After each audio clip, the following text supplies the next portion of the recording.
जय श्री राम। जय माता लक्ष्मी। स्वागत है आपका जीवन अमृत चैनल पर। आज हम लेकर आए हैं प्रकाश और आनंद का पर्व दिवाली विशेष कार्यक्रम। दीपों का यह उत्सव हमें सिखाता है कि जैसे एक छोटा सा दीप अंधकार मिटा देता है, वैसे ही हमारे जीवन में प्रेम, सत्य और भक्ति का प्रकाश फैलाना चाहिए। आज के इस पावन अवसर पर हम आपको और आपके परिवार को देते हैं दीपावली की हार्दिक शुभकामनाएं। आपका जीवन सदैव लक्ष्मी जी की कृपा, श्री राम के आशीर्वाद और ज्ञान के प्रकाश से सदैव आलोकित रहे। तो आइए मिलकर जलाएं भक्ति और प्रेम के दीप और मनाएं जीवन अमृत के साथ यह प्रकाश का पर्व दीपावली। आज के वीडियो में आप रसपान करेंगे दीपावली से जुड़ी समस्त कथाओं का। सर्वप्रथम हम शुरुआत करेंगे भगवान गणेश की एक पवित्र कथा से। एक बार की बात है, एक बार गणेश जी एक छोटे से बालक के रूप में चिमटी में चावल और चमचे में दूध लेकर निकले। वो हर किसी से कह रहे थे कि कोई मेरी खीर बना दो, कोई मेरी खीर बना दो। एक बुढ़िया बैठी हुई थी, उसने कहा, ला मैं बना दूं। वह छोटा सा बर्तन चढ़ाने लगी। तब गणेश जी ने कहा कि दादी माँ, छोटी से भगोनी मत चढ़ाओ, तुम्हारे घर में जो सबसे बड़ा बर्तन हो वही चढ़ा दो। बुढ़िया ने वही चढ़ा दिया। वह देखती रह गई कि वह जो थोड़े से चावल उस बर्तन में डाली थी वह तो पूरा भर गया। और गणेश जी ने कहा, दादी माँ, मैं नहा कर आता हूँ। खीर तैयार हो गई हो तो बुढ़िया के पोते पोती खीर खाने के लिए रोने लगे।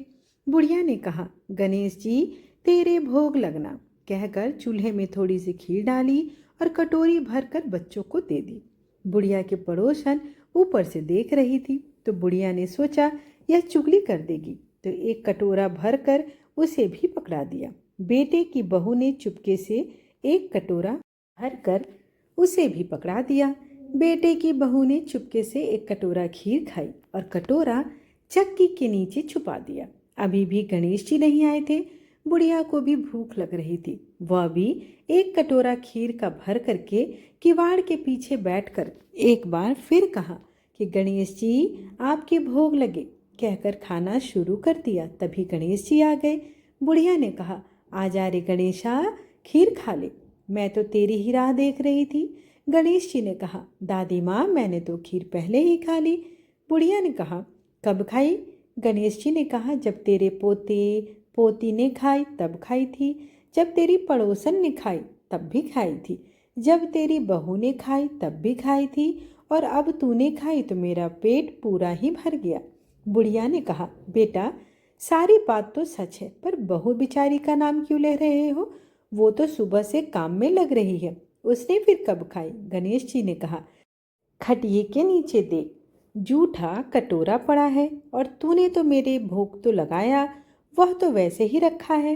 बुढ़िया ने कहा, बेटा, घर की बात है, घर में ही रहने दो। अब बताओ, बची हुई खीर का क्या करूं? गणेश जी ने कहा, नगरी जी जिमा दो। बुढ़िया ने पूरी नगरी जिमा दी, फिर भी बर्तन पूरा ही रहा। इस बर्तन के बारे में राजा को पता लगा तो बुढ़िया को बुलाया और कहा, क्यों रे बुढ़िया, ऐसा बर्तन तेरे घर कहाँ से आया, या हमारे घर पे से ले गई हो? बुढ़िया ने कहा, राजा जी, आप ले लो। राजा जी ने खीर का बर्तन महल में मंगा लिया। आते ही खीर में कीड़े मकोड़े, बिच्छू, कंचले हो गए और दुर्गंध आने लगी। यह देखकर राजा ने बुढ़िया से कही, बुढ़िया, बर्तन वापस ले जाओ, हमने दे दिया। बुढ़िया ने कहा, राजा जी, आप देते तो पहले ही कभी दे देते हैं, या बर्तन तो मुझे मेरे गणेश जी ने दिया है।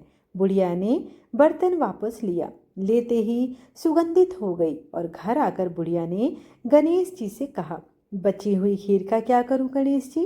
गणेश जी ने कहा, झोपड़ी के कोने में खड़ा घड़ा खोद कर उसमें गाड़ दो। उसी जगह सुबह उठकर वापस खोदोगी तो धन के 2-4 सिक्के मिलेंगे। ऐसा कहकर गणेश जी अंतर ध्यान हो गए। जाते समय झोपड़ी के लात मारते हुए गए तो झोपड़ी के स्थान पर महल हो गया। सुबह बहू ने फावड़ा लेकर पूरे घर को खोद दिया तो कुछ भी नहीं मिला। बहू ने कहा, सासू जी, थारो गणेश जी तो झूठो है। सास ने कहा, बहू, मारो गणेश झूठो तो नहीं है, ला मैं देखूं। वह सुई लेकर खोजने लगी तो टन टन करते 2 धन के चरे निकल आए। बहू ने कहा, सासू जी, गणेश जी तो साचो ही है। सास ने कहा, गणेश जी तो भावनाओं का भूखा है। यह गणेश जी जैसा आपने बुढ़िया को दिया वैसा सबको देना। हे विनायक जी, किस कथा को सुनने वाले और कहने वाले दोनों की समस्त मनोकामनाएं हमेशा आप पूर्ण करना।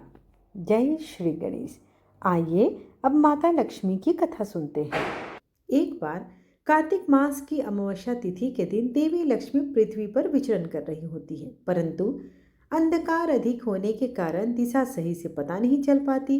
देवी लक्ष्मी मार्ग से भटक जाती हैं, पर रास्ते में चलते चलते उन्हें एक स्थान पर कुछ दीपक की रोशनी दिखाई देती है। देवी उस रोशनी के नजदीक जाती है तो देखती है कि वह एक झोपड़ी होती है। वहां एक वृद्ध स्त्री अपने घर के बाहर दीपक जलाए हुए थी और दरवाजा खुला हुआ था। वह स्त्री आंगन में बैठकर अपना काम कर रही होती है। देवी लक्ष्मी उस वृद्ध महिला से रात भर वहां रुकने के लिए स्थान मांगती है। वह वृद्ध महिला देवी लक्ष्मी को विश्राम करने के लिए स्थान और बिस्तर भी दे देती है। देवी लक्ष्मी वहां विश्राम करने के लिए रुक जाती है। वृद्ध महिला के सेवा भाव और समर्पण के भाव से वह अति प्रसन्न हो जाती है। इस दौरान वह वृद्ध महिला अपने काम करते हुए सो जाती है। अगले दिन प्रातःकाल जब वृद्धा जागती है तो देखती है कि उसकी साधारण सी झोपड़ी महल के समान सुंदर भवन में बदल गई। उसके घर में धन धान्य की भरमार हो जाती है, किसी चीज की कमी नहीं रहती। माता लक्ष्मी वहां से कब चली गई उसे वृद्धा को पता भी न चला। तब माता उसे दर्शन देती है कि कार्तिक अमावस्या के दिन उस अंधकार समय जो भी दीपक जलाता है और मार्ग में प्रकाश करता है, उज्जवल फैलाता है, उसे मेरा आशीर्वाद सदैव प्राप्त होता है। उसके बाद से हर वर्ष कार्तिक अमावस्या को रात्रि में प्रकाश उत्सव मनाने और देवी लक्ष्मी का पूजन की परंपरा चली आ रही है। इस दिन माता लक्ष्मी के आगमन के लिए पूजा पाठ, घरों के द्वार खोल कर रखने चाहिए और प्रकाश करना अति शुभदायक होता है। दिन सोमवार है और आज अमावस्या की तिथि भी है, तो आज के दिन दीपावली पर अमावस्या का कथा सुनना भी श्रेष्ठकर माना जाता है। तो आइए रसपान करते हैं सोमवती अमावस्या व्रत कथा का। एक गरीब ब्राह्मण परिवार था। उस परिवार में पति पत्नी एवं उसकी एक पुत्री भी थी। उनकी पुत्री समय के गुजरने के साथ साथ धीरे धीरे बड़ी होने लगी। उस पुत्री में बढ़ती उम्र के साथ सभी गुण सद्गुण विकास हो रहा था। वह कन्या सुंदर, संस्कारवान एवं गुणवान भी थी, परंतु गरीब होने के कारण उसका विवाह नहीं हो पा रहा था। एक दिन उस ब्राह्मण के घर एक साधु महाराज पधारे। साधु उस कन्या के सेवा भाव से अत्यधिक प्रसन्न हुए। कन्या को लंबी आयु का आशीर्वाद देते हुए साधु ने कहा कि इस कन्या के हाथ में विवाह योग की रेखा ही नहीं है। तब ब्राह्मण दंपति ने साधु से इसका उपाय पूछा। कन्या ऐसा क्या करे कि उसके हाथ में विवाह योग बन जाए? साधु महाराज ने कुछ देर विचार करने के पश्चात अपनी अंतर्दृष्टि में ध्यान देकर बताया कि कुछ ही दूरी पर एक गांव में सोना नाम की एक धोबिन महिला अपने बेटे और बहू के साथ रहती है, जो बहुत ही आचार विचार एवं संस्कार संपन्न तथा पति परायण है। यदि यह सुकन्या उस धोबिन की सेवा करे और वह महिला इसकी शादी में अपने मांग का सिंदूर लगा दे तथा उसके बाद इस कन्या का विवाह हो जाए तो इस कन्या का वैधव योग मिट सकता है। साधु ने यह भी बताया कि वह महिला कहीं बाहर आती जाती नहीं। यह बात सुनकर ब्राह्मणी ने अपनी बेटी से धोबिन की सेवा करने का प्रस्ताव रखा। अगले दिन से ही कन्या प्रातःकाल उठकर ही सोना धोबिन के घर जाकर साफ सफाई एवं अन्य कार्य करके अपने घर वापस आने लगी। एक दिन सोना धोबिन अपनी बहू से पूछती है, तुम तो सुबह ही उठकर सारे काम कर लेती हो और पता भी नहीं चलता है। बहू ने कहा, माँ जी, मैंने तो सोचा कि आप सुबह उठकर सारे काम खत्म कर दे रही हैं, मैं तो देर से उठती हूँ। यह सब जानकर दोनों सास बहू आश्चर्य में पड़ गई और अपने घर की निगरानी करने लगी, जो सुबह ही घर का सारा काम करके चला जाता है। कई दिनों के बाद धोबिन ने देखा कि एक कन्या मुंह ढके अंधेरे में घर में आती है और सारे काम करने के पश्चात जब वह जाने लगी तो सोना धोबिन उसके पैरों पर गिर पड़ी। पूछने लगी, आप कौन हैं और इस तरह छुपकर मेरे घर की चाकरी क्यों करती हैं? तब कन्या ने साधु द्वारा बताई गई सारी बात सोना धोबिन को बताया। सोना धोबिन पति परायण थी, अतः उसमें एक तेज भी था। वह तैयार हो गई। सोना धोबिन के पति थोड़ा अस्वस्थ थे। उसने अपनी बहू से अपने लौट आने तक घर पर ही रहने को कहा। साथ ही सोना धोबिन ने जैसे ही अपनी मांग का सिंदूर उस कन्या के मांग में लगाया, सोना धोबिन का पति मर गया। उसे इस बात का पता चल गया। वह घर से निराजल ही चली थी, यह सोचकर कि रास्ते में कहीं पीपल का पेड़ मिलेगा तो उसे भंवरी देकर और उसकी परिक्रमा करके ही जल ग्रहण करेगी। उस दिन सोमवती अमावस्या थी। ब्राह्मण के घर मिले हुए पूरे पकवान की जगह उसने ईंट के टुकड़ों से 108 बार भंवरी देकर 108 बार पीपल के पेड़ की परिक्रमा की और उसके बाद जल को ग्रहण किया। ऐसा करते ही उसके पति के मृत शरीर में वापस जान आ गई। धोबिन का पति फिर से जीवित हो गया। आइए अब भगवान गणेश जी और माता लक्ष्मी की आरती करते हैं। जय गणेश जय गणेश जय गणेश देवा, माता जाकी पार्वती पिता महादेवा।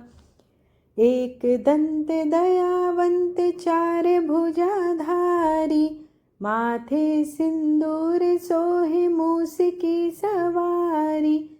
जय गणेश जय गणेश जय गणेश देवा, माता जाकी पार्वती पिता महादेवा। पान चढ़े फूल चढ़े और चढ़े मेवा, लड्डुवन का भोग लगे संत करे सेवा। जय गणेश जय गणेश जय गणेश देवा, माता जाकी पार्वती पिता महादेवा। अंधन को आँख देत कोढ़िन को काया, बांझन को पुत्र देत निर्धन को माया। सूर्य श्याम शरण आए सफल कीज सेवा, माता जाकी पार्वती पिता महादेवा। दीनन की लाज रखो शंभु सुतवारी, कामना को पूर्ण करो जय। आइए अब माता लक्ष्मी की आरती कर लेते हैं।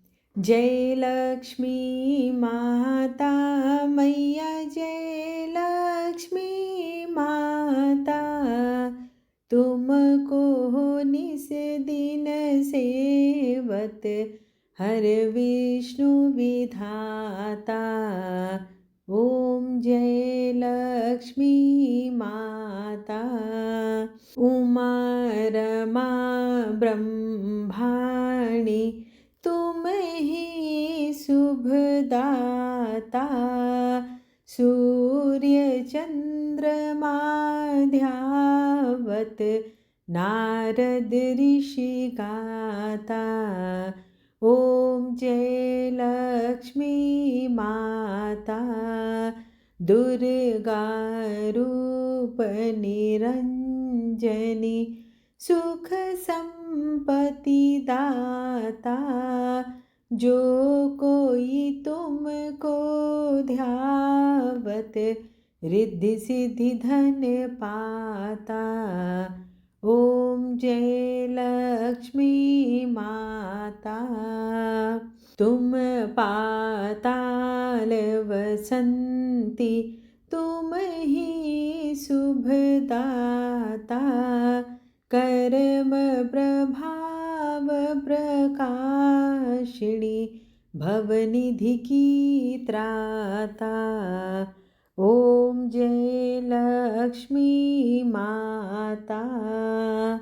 जिस घर तुम रहती हो, ताह सब सद्गुण आता। सब संभव हो जाता, मन नहीं घबराता। ओम जय लक्ष्मी माता। तुम बिन यज्ञ न होते, वस्त्र न कोई पाता। खान पान का वैभव सब तुमसे आता। ओम जय लक्ष्मी माता। शुभ गुण मंदिर सुंदर क्षीरोदधि की जाता। रतन चतुर्दश तुम बिन कोई नहीं पाता। ओम जय लक्ष्मी माता। श्री लक्ष्मी जी की आरती जो कोई नर गाता। उर आनंद अति उमड़े पार उतर जाता। जय लक्ष्मी माता। आशा करती हूँ कि आपको आज की कथा पसंद आई हो। वीडियो पसंद आए तो चैनल को लाइक शेयर सब्सक्राइब करना बिल्कुल न भूलें। धन्यवाद।